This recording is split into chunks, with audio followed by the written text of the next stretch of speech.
Greetings, welcome to Facts About Everything. I am your host, James Egan. Today we're going to talk about the Sandman. No, the comic book one. No, the other one. No, the other one. No, the other one. Are you serious? The Marvel one! Please tell me there's only one Marvel one.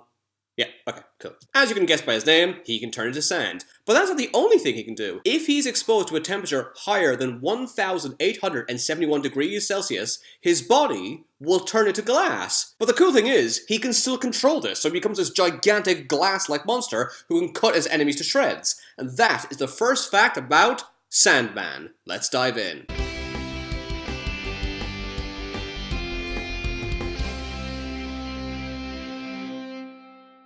He debuted in Amazing Spider-Man number 4 in 1963. His real name is William Baker. Most people, even die-hard Spider-Man fans, think his name is Flint Marko, but this is a pseudonym. This is the name he does take on in Spider-Man 3. Sandman walked on a nuclear test site that irradiated sand. As he breathed in the radiation, his molecular structure changed into a sand-like substance. He usually turns his hands into a sledgehammer or a mace. He can alter his appearance so he can look like his normal self or a sand-like monster. Although he's not as famous as some of Spider-Man's villains like the Green Goblin or Dr. Octopus, Sandman is a deadly enemy. He can suffocate people to death within seconds by filling their lungs with sand. He can control the cohesion of his molecules. This means that he can make his body so soft that Spider-Man can punch right through him without any physical harm. Alternatively, Sandman can make his molecules so thick he can turn his limbs into slabs that are heavy enough to crush someone to death.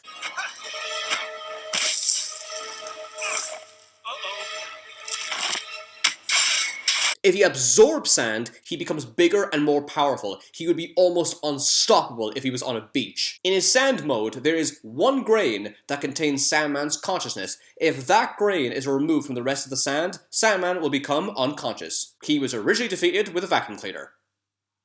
Okay, I mean, that kind of makes sense. How else are we going to beat him? He's been a member of the Frightful Four, the Wild Pack, the Outlaws, the Intruders, and he was one of the original members of the first incarnation of the Sinister Six. While he was a part of the Frightful Four, one of the other members, the Wizard, cured Sandman of his powers, which made him just man. He eventually got his powers back, because it's a comic, everyone gets their powers back eventually. If you think it's silly that he got his powers because of irradiated sand, it gets dumber. He once fell into polluted water with another Spider-Man supervillain called Hydro Man, who's made of water, which was then struck by lightning, which fused them together into a giant brainless monster called Mud Thing. You might be wondering, how does Sandman's brain work? Like, how does he think if he's in sand form? Well, that's actually a serious problem for him. The more time he spends in sand mode makes him more and more unstable. It causes his mind to fragment into different sections, including his innocent inner child, his brutal conscience, his dark side, a section that represents his insecurities. There's a section that even represents his feminine side. Sandman can not only control the sand in his body, but any sand around him. Sandman can separate himself into separate beings, which means that he could potentially fight Spider-Man as 10 different people. Sandman can remain in his sand state as long as he wants. As you've seen in Spider-Man 3, Sandman has one obvious weakness: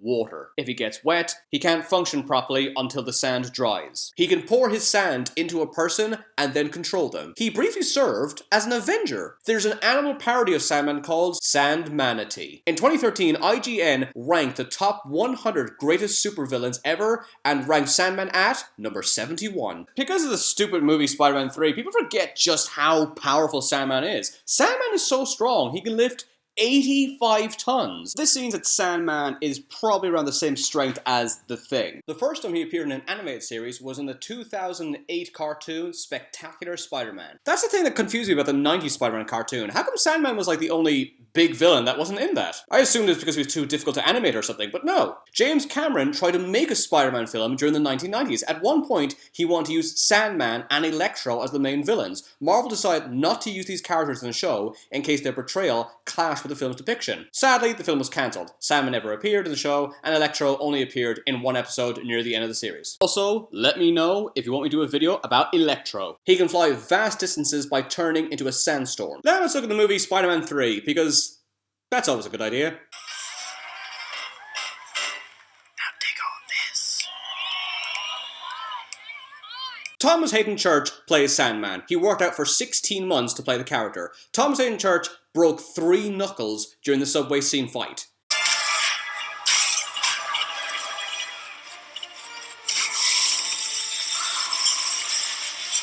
In this film, it turns out the Sandman is the primary suspect for the murder of Uncle Ben. This idea was incorporated into the comics. It took almost 3 years to create the visual effects for Sandman. It took 6 months just to do the scene where Sandman obtains his power. This movie's so bad, you forget how good that scene is.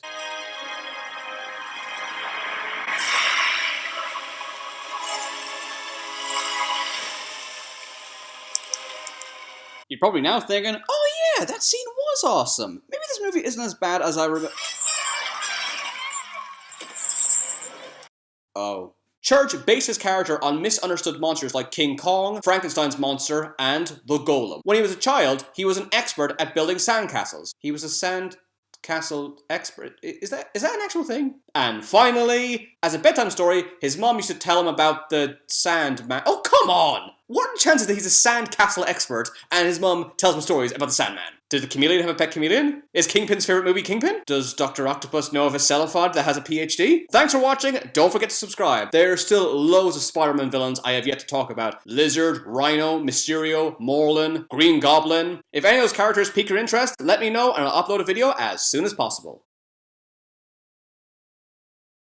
To learn more facts, check out my books on Amazon. They're available on paperback and Kindle. Thanks for watching. See you again.